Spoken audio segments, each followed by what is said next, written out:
Actúa Deep Purple el próximo sábado en el Teatro Romano de Mérida. Merece la pena verlos a estas alturas, pero por supuesto, ve los vídeos del último disco.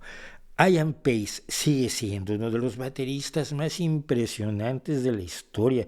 Estuve el otro día, hace unos meses, viendo un documental con Ian Pace, donde decía él, antes la gente le preguntaba cómo practicaba y él decía, pues yo no practico, yo toco.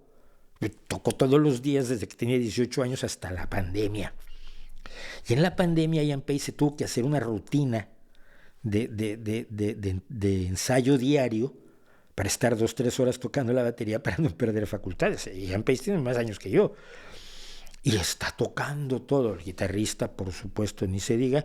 Y el cantante sigue siendo el cantante, aquel cantante último que entró en los años 70 todavía, o en principios de los 80, a Deep Purple. Vale muchísimo la pena verlos. Son músicos de un nivel elevadísimo y siguen sacando discos y siguen haciendo música nueva y siguen apasionados por su música, cosa que a otros que están viviendo de rentas y de los éxitos de los años 70-80, pues no me interesaría tanto verlos. Pero a Deep Purple, por supuesto que sí, y por supuesto en memoria siempre de Jon Lord, el grandiosísimo autor del concierto para grupo y orquesta que grabó Deep Purple. Pero sí, por favor, si yo pudiera irme a Mérida, te puedo garantizar que me iría.